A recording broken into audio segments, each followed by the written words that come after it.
Howdy, I'm Chandler O'Quinn, and Tony Bennett can keep San Francisco. I've left my heart on the Llano Estacado. Welcome to Chandler's Travels. In this episode, we're taking a look at the Panhandle of Texas, the first battle of Adobe Walls. Hope you'll enjoy it.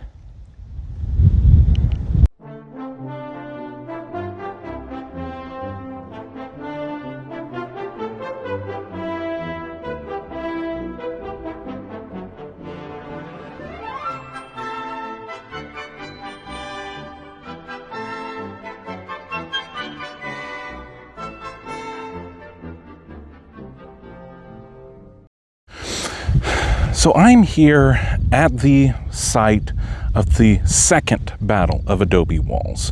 The first Battle of Adobe Walls would have occurred north of here, so heading in that direction, pretty close to the Canadian River, but that's all private property now, and so it's really difficult to actually zero in on an exact battle site for that.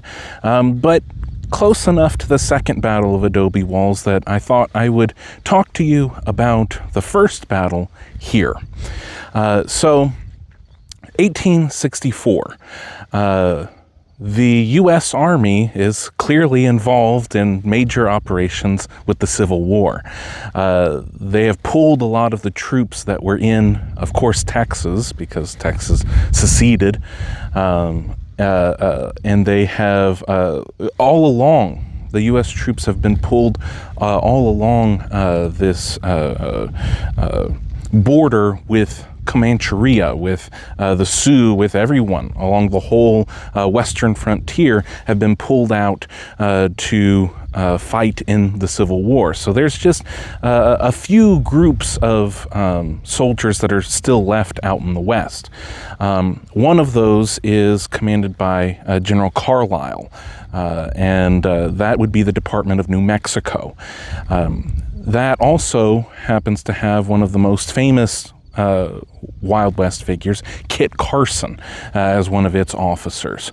So they have been involved in New Mexico. They thwart Henry Sibley's campaign in New Mexico, and then they are involved in creating a reservation for the Mescalero Apache and the Navajo in eastern New Mexico called the Bosque Redondo. Kit Carson is successful in getting the Navajo moved to this reservation, but all the food supplies go out. There were worms that infected all of the corn that they were growing there.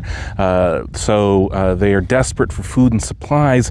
Then you put on top of that the Comanche and Kiowa are raiding into that reservation. They are raiding all across the Santa Fe Trail, and this becomes a major problem, not only for Kit Carson and Carlisle in regards to their project on the Bosque Redondo, but all the settlers who are trying to go west. This pathway that Kit Carson had set out for them to follow is now being continuously raided by the Comanche, the Kiowa, Arapaho. So Carlisle sends Kit Carson about 300 volunteers and some listed, and about 70 Ute scouts to go into Comancheria. So leave New Mexico, go into the Panhandle of Texas, and deliver punishment to the Comanche and Kiowa for all of the raids that they have been engaging in. So they leave November 10th of 1864. This is just a few days after the presidential election, where Abraham Lincoln is reelected as President of the United States. In the East, we're dealing with the battles of Shenandoah, the March to the Sea. So all of these things are happening in the East, and now one of the largest Indian battles is about to happen as well. So Kit Carson, about 300, leave heading east to the Panhandle of Texas. They reach Mule Spring around November 20th, 22nd of 1864. He leaves some of the infantry there to guard the supply wagons because the Ute scouts say that there is a large village of Comanche and Kiowa just farther to the east, right around here, Adobe Walls. Kit Carson was already familiar with Adobe Walls. So Adobe Walls was set up in the 1840s by William Bent. William Bent would later found Bent's Fort up in Colorado. But this Adobe Walls structure was set up to trade with the Kiowa and Comanche. It was not successful, and so they abandoned it pretty quickly thereafter, 1845-46. But it remained this spot along the Santa Fe Trail where people would stop for a while before continuing on their journey, or a makeshift fort for those who were being attacked by the Comanche and Kiowa. So Carson knew that that would be a good place to try and set up some operations to then find these Indian villages. November 24th of 1864, they find a Kiowa village on the Canadian River, and they go into it. So he's got about 300 of his cavalry and the Ute scouts with him. They go into the Kiowa village. As they are approaching it, there's a description by, I think it's Lieutenant George Pettis. He says that the grass was so tall on either side that as you were riding on your horse, you could barely see the person right next to you. And they are going through this prairie, this plains region, and then it just breaks up. So all this tall grass just breaks away, and George Pettis swore that they were Sibley tents, the way that they were constructed, almost like teepees. They were teepees, but Pettis swore that they were Sibley tents. But this was the Kiowa village. So as they are approaching this village, another thing that Pettis says is that he was talking with Kit Carson. So Kit Carson is riding at the front. He has his Ute scouts with him. He's riding with the scouts, not with the rest of the Army regulars. And word comes down for Pettis to come and join Kit Carson up at the front of the ranks. So he goes up there, and Kit Carson says, "I had a dream last night that we would find the village and that we would be victorious." I don't know if you can put anything supernatural on that, because that's their objective. So it's certainly on his mind. But very interesting that this happens right before one of the largest Indian Wars battles ever in American history, or at least up to that point. So they approach the village, and the Kiowa are pretty much able to escape. So they get the women and children out, and then the men clear out the village as the U.S. troops are rolling in. So not a lot of casualties on either side as they get to this Kiowa village. Almost like it was too easy to take. Well, that wasn't the main village. That was just the small Kiowa village. Further on the Canadian River is where the main Comanche village was. Over 700 teepees, believing that there'd be about 1,400 in this village. So the Kiowa escaped to that village. The U.S. Army with Kit Carson, they continue in pursuit, and they find a much larger force than they were expecting and retreat back to Adobe Walls. So the one thing that Kit Carson did very smartly with this is that he brought 2 mountain howitzers with him. So he orders the cavalry to get onto the mountain howitzers, help with the artillery with the mountain howitzers, as they set up like a makeshift hospital and start engaging the enemy. And as with the second battle of Adobe Walls, there's a lot of parallels here.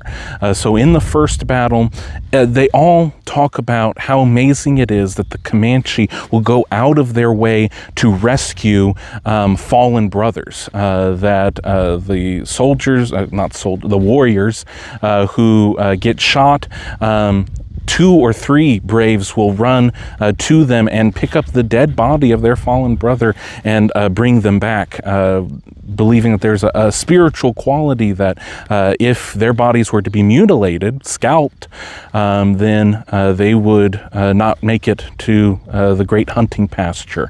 So the U.S. soldiers are amazed at seeing this, amazed at the whole thing, the way that the Comanche fought, riding on the side of their horses, and then using their large lances and their flintlocks with deadly accuracy.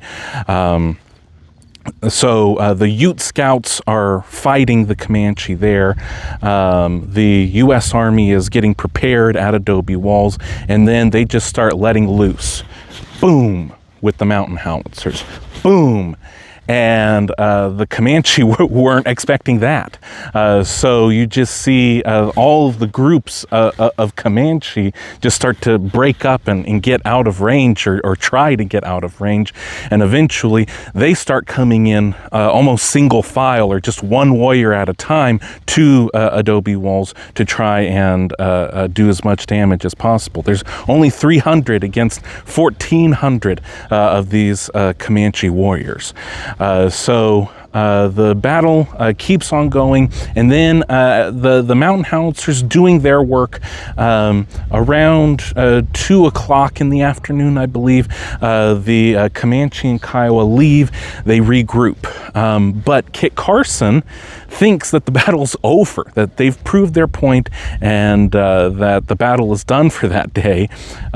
He was mistaken. About 4 o'clock, the Comanche come back, and at this point is when Carson realizes that he does not have enough ammunition to keep this going indefinitely. So they have to have a better retreat back down to the first Kiowa village, and then hopefully the infantry that he's left behind with the supply trains is still there and isn't being currently attacked by the Comanche and Kiowa as well.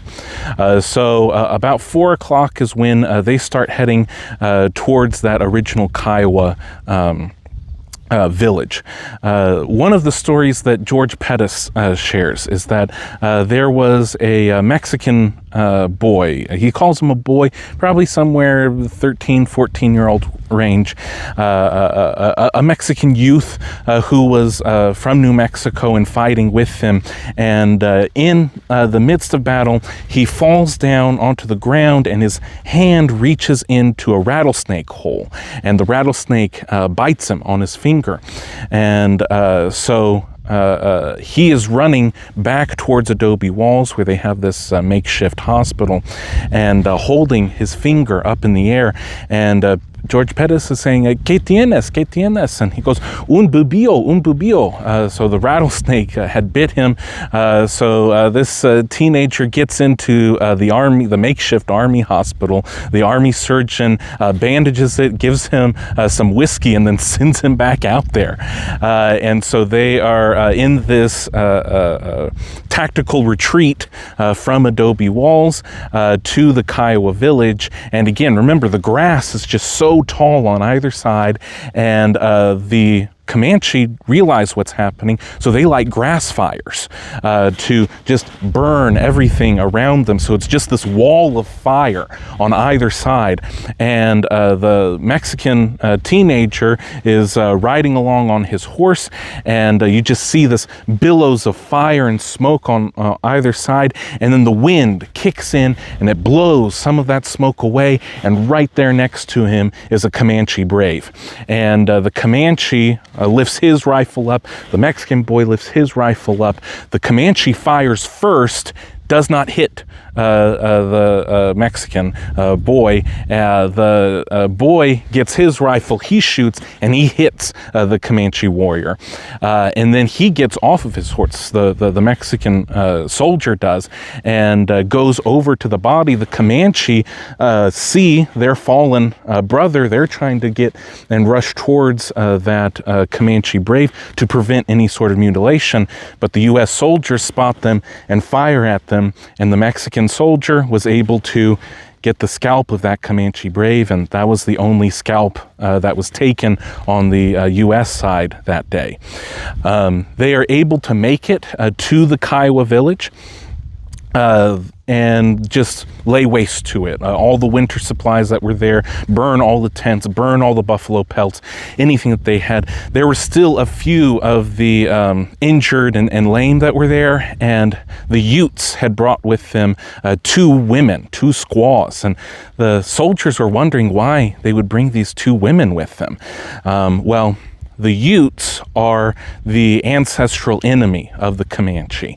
That's why they're serving as scouts for the U.S. Army going up against the Comanche. And they brought these 2 squaws because they were going to have them do all of the mutilating of the bodies. And they talk about that these 2 women go in there with hatchets and axes and just cleave the heads off of old blind Comanche men in these teepees, and just unspeakable horrors that they commit there. And that's the 2 women that the Utes brought with them to do that. Carson is able to then retreat back to where his supply train was, and then keeps on going back east to New Mexico. He brings up to Carlisle that they should bring a full column in, make an actual fort at Adobe Walls, and in this business right now, but Carlisle doesn't have the resources to do that. There are other battles that need to be fought, and with the Civil War still going on, at any point the Confederates could try and take New Mexico again, so that is all laid by, and that does not happen. So once again, Adobe Walls is abandoned for another 10 years. And that's where the next part of the story will pick up, is in 1874. So what is the legacy of the first Battle of Adobe Walls? It's really the last great military expedition that Kit Carson is a part of. It is the largest Indian battle up to that point. 1,400 Indians against 300 U.S. soldiers and the Ute scouts. And depending on how you slice it, it's a draw or it's an Indian victory. So the Texas historical marker that is 13 miles away from the site says that it is an Indian victory, that Kit Carson lost. The U.S. Army is able to say, hey, we had 300 against 1,400. Comanche, the most brutal of the Plains Indians, and they survived with minimal casualties. They burned the Kiowa village, so that is their form of punishment for these raids. The mere fact that they survived is a victory. The Comanche can say, we held our ground against mountain howitzers and all of the best the U.S. Army could throw at us, and we were able to turn the U.S. Army into a retreat. This would be one of the last times that would happen, but certainly they would consider that a victory for them. So really, I would think of it as a draw. Both of them lived to fight another day. But that is the story of the first Battle of Adobe Walls, which would have happened somewhere in that direction along the Canadian River.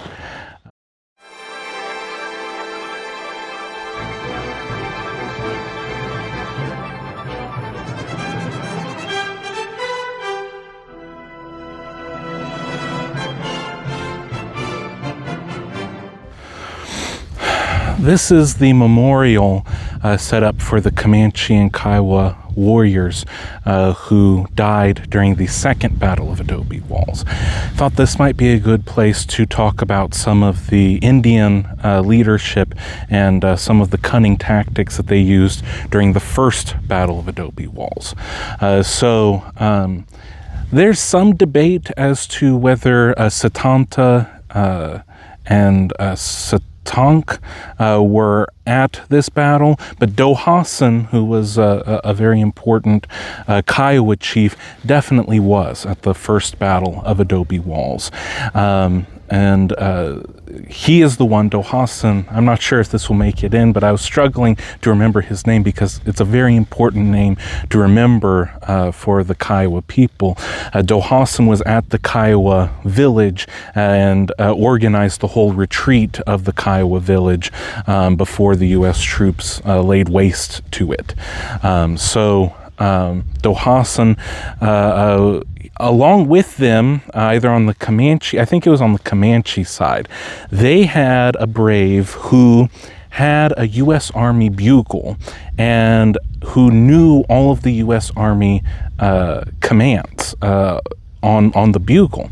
Now, of course, the U.S. Army in Adobe Walls also has a bugler, so that they can communicate what they're going to do next, advance, retreat, all that.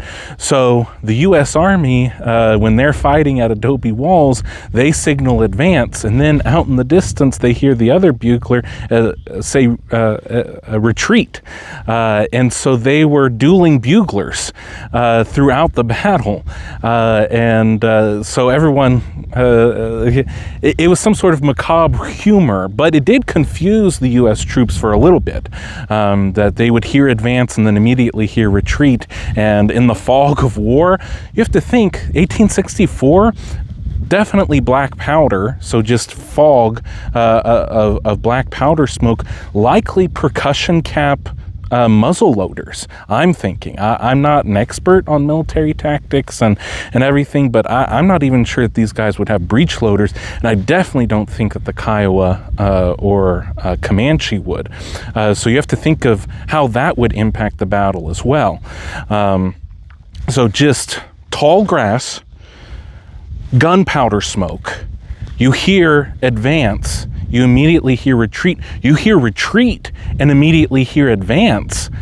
That could develop some major confusion and definite problems for the U.S. Army. So that was a brilliant tactic on the side of the Comanche and Kiowa to have that guy around.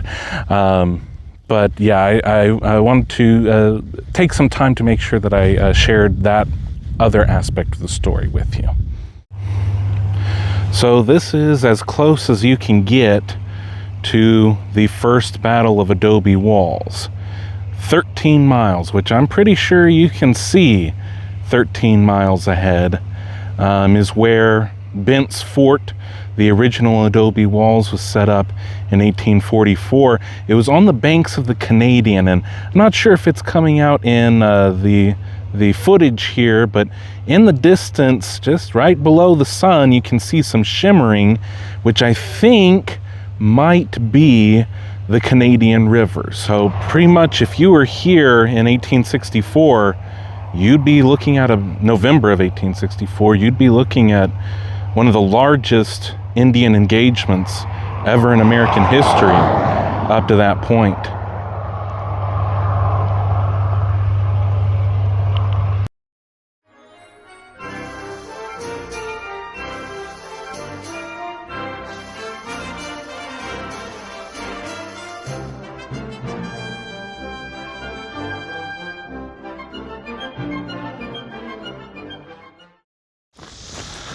Well, I hope you enjoyed that look at the First Battle of Adobe Walls.